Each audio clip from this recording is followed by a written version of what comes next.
Good morning, Sister Laniqua here.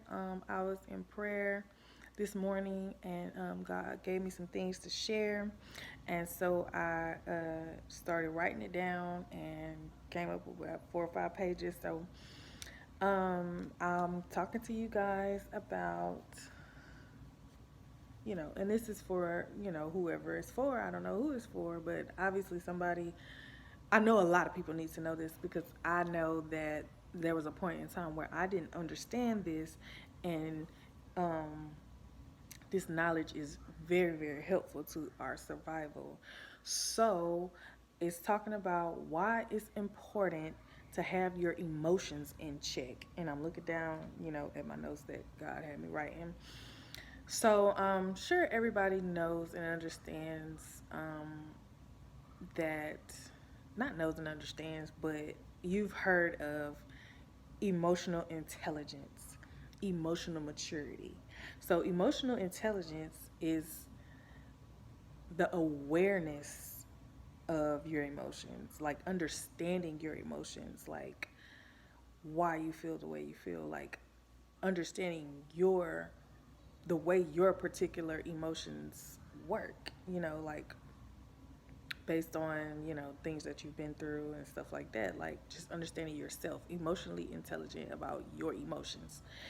And emotional maturity is being able to control your emotions, being able to have your emotions in check. I remember when I was younger, in my first marriage, um, my husband's aunt would tell me a lot. You have to get your emotions.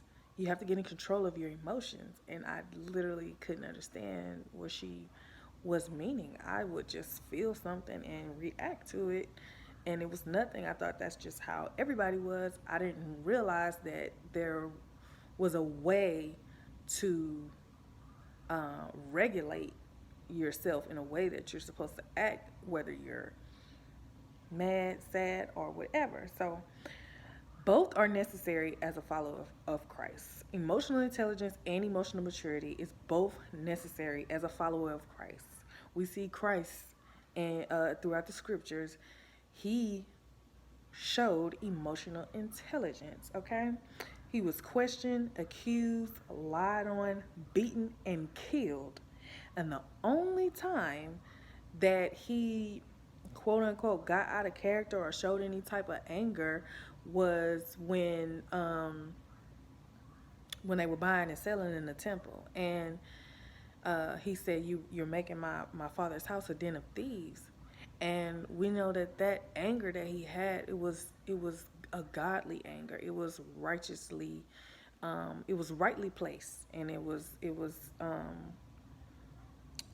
based on a godly passion for holiness. Okay, so he was completely justified. He's God, of course. He's completely justified in that. Um, it was about God. It was about holiness. So um, it wasn't like he was just, acting crazy or anything like that. So other than that, he didn't break character not once. He asked the Lord to forgive those who were hurting him. Like once everything was all over, he came to the cross. All those who betrayed him, beat him, and were killing him, he asked the Lord to forgive them. Throughout his ministry, he was questioned. I mean, these people was asking him petty questions, just trying to, just ruffle his feathers or trying to, kind of slick side accuse him of different things. And based on him knowing their intent, um, he answered accordingly. A lot of times it wasn't like he just felt like he needed to respond and answer their question. Oh, they're asking me this. Let me defend myself and make sure they know who I am. It wasn't even like that. He wasn't, you know, he gave an answer in a way that was, it kind of turned around on them like, why are you even asking me this? But he didn't do it, and he didn't get like upset like, what you asking me that stupid question for? He showed love. He was composed in his emotions. When he was accused of different things, he he didn't give a response a lot of the time. and we need to adopt that same um, way of thinking and moving. Um, every every time we're falsely accused, we don't have to have a response. I mean, there were times where Jesus just he didn't say nothing. Let them think what they want to think. I'm not about to get mad. I'm not about to. Why is you saying that about me? Why I'm not? That's not. He didn't do none of that. We cannot think of a time where Jesus acted emotionally immature, right? So we know that we wrestle not against flesh and blood. Ephesians 6:12. Um, flesh and blood, which is people, but we wrestle against the spiritual forces of evil, right? The devil and his demons. He used the people closest to us, right? The spiritual forces of evil. You cannot physically fight a spiritual force. You cannot physically fight a spiritual force. You have to fight a spiritual force, because we're talking about the spiritual forces of evil. You have to fight a spiritual force spiritually. The weapons of our warfare are not carnal, but mighty. Okay? We fight spiritually. It's not carnal weapons because it's not a natural fight. But the fight appears to be natural. It appears to be a natural fight because of the natural things that's going on around us. Marital, financial, parental issues. But we have to see beyond the natural with our spiritual eyes and automatically reach for those mighty spiritual weapons. So we have to get to a place where we're not automatically going for the carnal weapons, because that's how I was. Like when I was talking about how I wasn't in control of my emotions when I was younger, and if I felt sad, I would boo-hoo cry. If I felt angry, I'm going off acting crazy. That was my natural response, my automatic response. But we have to train our spiritual eyes to be able to see the attacks of the enemy, to where we reach for those mighty spiritual weapons in the face of being confronted with different issues, or being attacked with different things spiritually. Because trying to fight in the natural is only going to make things worse and give the devil what he wants. He wants us to believe that the fight is natural so that we stay distracted worrying about the wrong things. He's a deceiver. He wants us to feel like we're in a natural fight. When if our spouse comes up to us saying something crazy, he wants us to respond crazy right back. Because obviously, if this person is coming to you with negativity, they have an open door. So the devil trying to get more people on his side. So he want this person to come and influence you to open your door to him as well. Okay, so those carnal weapons actually open more doors for him to come in and wreak havoc on your life.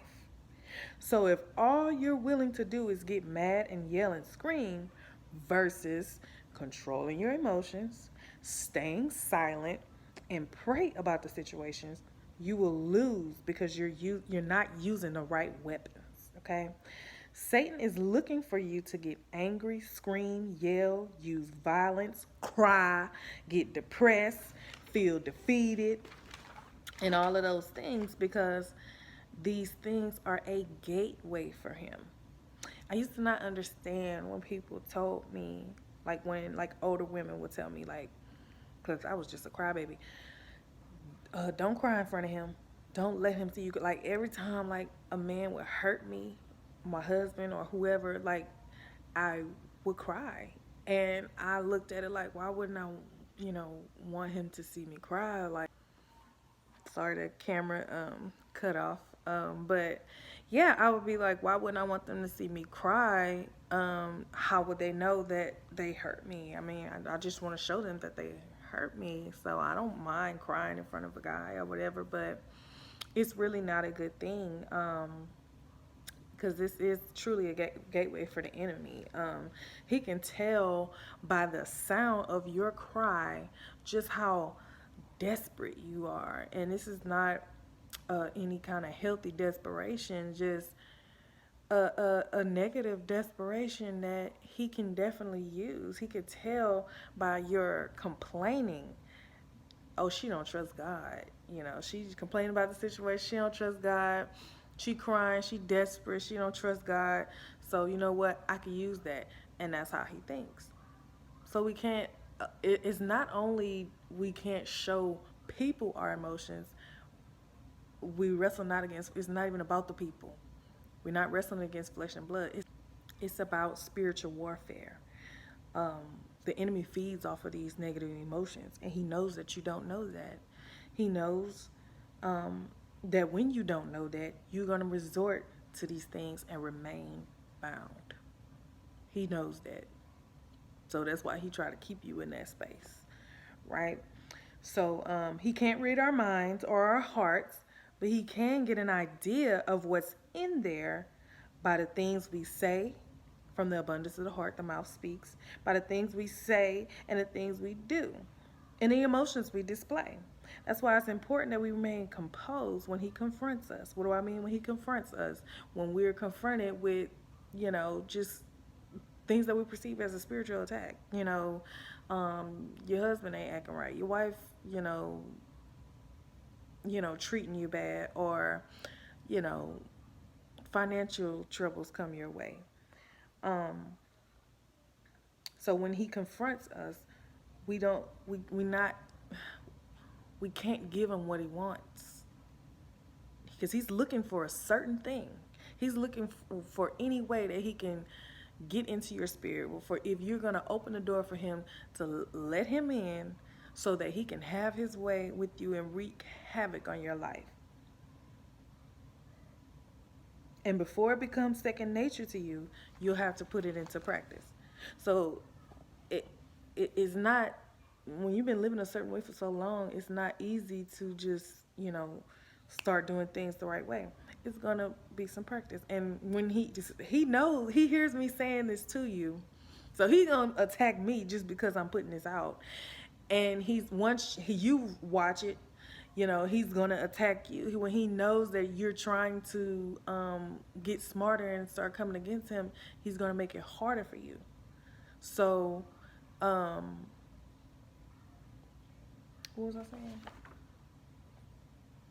Oh, you have to practice, and but you can't care that he knows that you're practicing it. You just got to do what you got to do until you can overcome, until it doesn't bother you anymore. So, as humans, we're gonna get angry, we're gonna get sad, and all that. But the point is to be emotionally mature. You have emotions, but you're emotionally mature. You're in control of your emotions. They're not overtaking you. Our emotions are not all out of whack, obsessing over an issue. The devil loves obsession. He loves for you to be obsessed with something, because, especially his things, because God wants our exclusive devotion, and he'll do whatever that he can to take you away from that, from the simplest, smallest of things, like watching TV, scrolling on your phone, extracurricular, extras, extracurricular, I don't know, activities that are not secular activities. That's the word I was looking for. Secular activities, whatever he can use for you to obsess over, drugs, food, addictions, that's his area of expertise, and that's what he wants from you, is to be upset, just all crying, just depressed, and I'm not downplaying depression, because I know it's very real. I've been through it. But we have to realize how important it is to overcome that. For real, for real. We cannot stay there. We cannot be there. We have to get delivered from those things. Just the same way we got to get delivered from addictions, the depression, those obsessing over sad feelings and all of that stuff like that, being too much in our emotions, too much in our feelings. We feel our feelings, But we keep our game face on, and at the end of the day, we go in our prayer closet and release those burdens to God our Father. And let Him soothe us and fill us with more of His Spirit so we have the strength to journey through the next day. We forgive and forget and continue to act in love. So when we release these things to God, we're not harboring, like if somebody did something to us or hurt us or wronged us, betrayed us or whatever, you keep your game face on, you handle it appropriately, and you go to God and you say, God, this is how I'm feeling.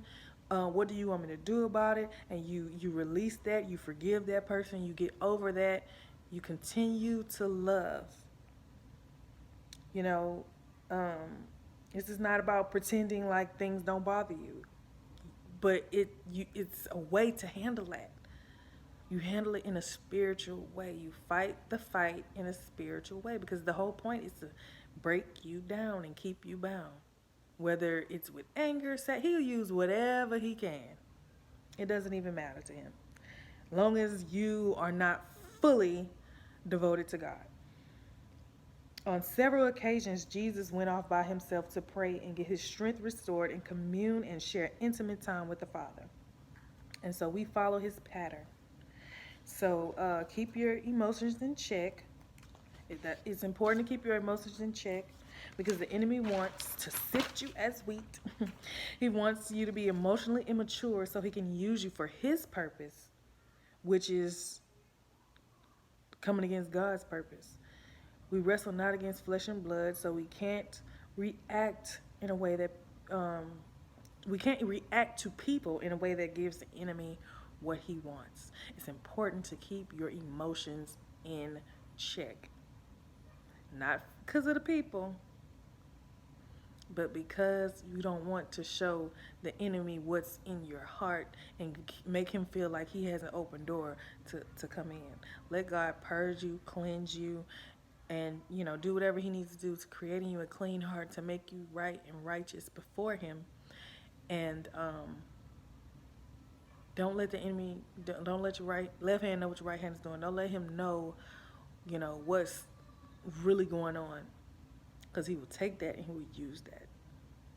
So don't cry in front of people.